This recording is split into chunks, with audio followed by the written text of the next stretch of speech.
Marami sa mga kapatid natin sa probinsya ang umaasa sa pagiging caretaker o tagapangalaga ng isang property o lupain, lalo na kung ang employer o ang may-ari ng lupa ay nasa malayong lugar. Kaya po sa oras na sila'y magretiro, may maaasahan ba silang kabayaran sa kanilang serbisyo? Gaya na lang ng kasong inilapit sa atin ni Walter Expectacion. Matagal na pong nagbabantay ang mga magulang ko sa malaking lupain ng Kuprahan. Halos 35 years mahigit na po. Matanda na po sila ngayon. May makukuha po ba sila na kabayaran o parte sa tagal nilang pangangalaga sa lupa?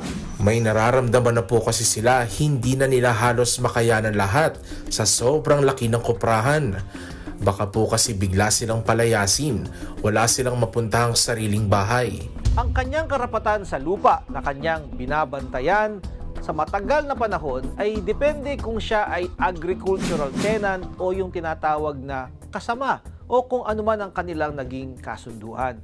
Ang agricultural tenant o kasama ay yung pong nagsasaka ng lupa personally at siya po ay kausap ng may-ari o binigyan ng kapangyarihan ng may-ari ng lupa na sakahin o uupahan po niya ang lupa base po sa kanyang ani. So ang bayad po niya ay bahagi ng kanyang ani. Ito po ang tinatawag na agricultural tenant.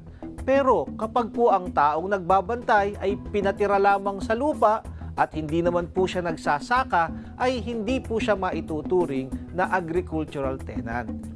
Ngayon po, wala pong parte ang agricultural tenant sa lupang kanyang sinasaka.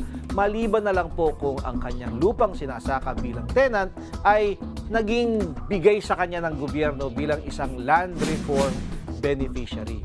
Ngayon, kung siya po ay hindi naman land reform beneficiary, siya po ay agricultural tenant lamang, wala po siyang karapatan sa anumang bahagi o parte ng lupa na kanyang binabantayan o sinasaka.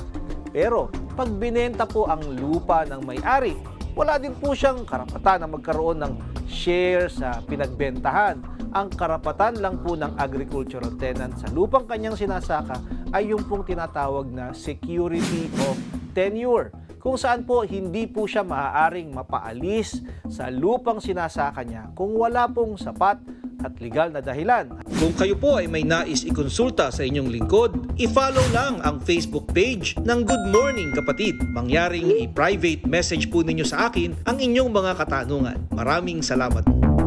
Mga kapatid, Justin Quirino po. Masayang kwentuhan at makapulahang informasyon ang hatid namin tuwing umaga. Kaya mag-subscribe na at mag-follow sa social media pages ng News 5.